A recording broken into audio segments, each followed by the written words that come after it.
पिता ने निर्ममता से अपनी 3 साल की बेटी को गहरी खाई में धकेल दिया, क्योंकि यही उनकी उड़ान सीखने का एकमात्र तरीका था। कई सौ साल पहले अंधेरी रात का कबीला पूरे विश्व में फैला हुआ था। चाहे बर्फीले पहाड़ों की चोटी हो या उष्ण कटिबंधीय जंगल, शांति प्रिय अंधेरी रात के लोगों के पास जीवित रहने की जगह थी। लेकिन जब से मनुष्यों ने लोहा निकाला और तेजी से बढ़े, अपने क्षेत्र का विस्तार किया, ऊंचे ऊंचे किले बनाकर उनकी जीवित रहने की जगह को संकुचित किया, अपने कबीले को बनाए रखने के लिए अंधेरी रात का कबीला एक छोटे से द्वीप पर छिपकर जीवित रहा। वे बच्चे पेड़ों और नदियों के ऊपर उड़ान भर रहे होंगे, मैं उनकी रक्षा कर सकता था। लेकिन पुराना काला सोचता था कि अगर जूली की रक्षा का मतलब मनुष्यों के साथ युद्ध शुरू करना है, तो ये कबीले को और अधिक नुकसान पहुंचाएगा। शायद अंधेरी रात का कबीला जूली की तरह राजकुमारी को पालकर मनुष्यों के साथ शांति से रह सकता है, जो कभी नहीं होगा। इसके बाद पुराना काला उस महिला को उनके उत्पत्ति स्थल पर ले गया। उनके सामने एक विशाल फीनिक्स की मूर्ति खड़ी थी। किंवदंती है कि वो सभी अंधेरी रात के कबीले का पूर्वज था और जूली ने फीनिक्स का सबसे शुद्ध रक्त प्राप्त किया था, इसलिए उसे विनाश और सृजन की शक्तिशाली शक्ति मिली। अब केवल यही रास्ता है कि कबीला शांति की ओर बढ़े, क्योंकि उसने राजकुमारी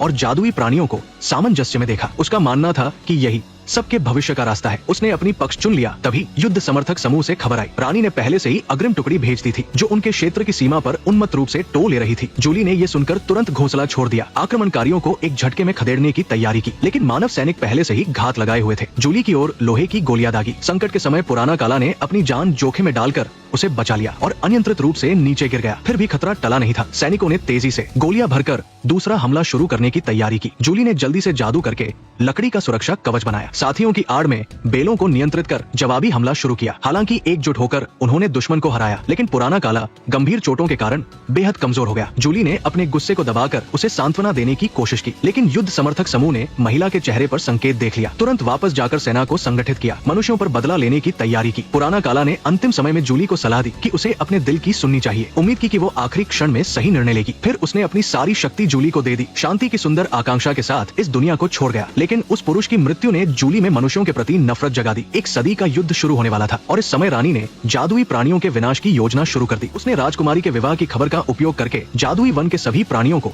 समारोह में आमंत्रित किया। सभी उत्साह से खंदक को पार कर गए। पहली बार मानव क्षेत्र में कदम रखा। सब कुछ खुशी और जिज्ञासा से भरा था, लेकिन पहरेदारों ने अचानक मानव रूप में बदले कॉय को रोक लिया। ये समारोह, जिसमें मनुष्यों को नहीं बुलाया गया, स्पष्ट रूप से एक बड़ी साजिश छिपा रहा था। घाटी में ड्रैगन की राजकुमारी अभी भी भविष्य के सुंदर जीवन की आशा कर रही थी, जब तक राजकुमार ने उसे एक वस्तु नहीं दी जिसके बारे में उसने कहा कि ये उसकी माँ से मिली थी। राजकुमारी ने तुरंत एक साजिश का अंदाजा लगाया। वो चुपके से रानी के कपड़े बदलने के कमरे में गई। उसने देखा कि एक मॉडल की मुद्रा बहुत अजीब थी, जैसे कि उसके गले का हार आधा हटाया गया हो। लड़की ने कोशिश के तौर पर उसके सिर को धीरे से घुमाया। आश्चर्यजनक रूप से एक गुप्त दरवाजा प्रकट हुआ और उसकी उंगली पर पहले नकली चोट का निशान फिर से उभर आया। लड़की गुप्त मार्ग से नीचे उतरी और कमरे में उसने वही कताई मशीन देखी जिसने उसे चोट पहुंचाई थी। तब उसे एहसास हुआ, राजा के बेहोश होने का कारण जूली का श्राप नहीं था, बल्कि रानी ने चुपके से उसे नुकसान पहुंचाया था। लेकिन अब सत्य जानने में बहुत देर हो चुकी थी। रानी अचानक पीछे प्रकट हुई और पहरेदारों को राजकुमारी को वही नजरबंद करने का आदेश दिया। इसी बीच महल में इंतजार कर रहे जादुई प्राणियों ने अचानक देखा कि नौकरों ने गुप्त यंत्र चालू कर दिया। एक लाल धुएं का गोला निकला। जो भी इसके संपर्क में आया, उसने तुरंत अपनी जादुई शक्ति खो दी।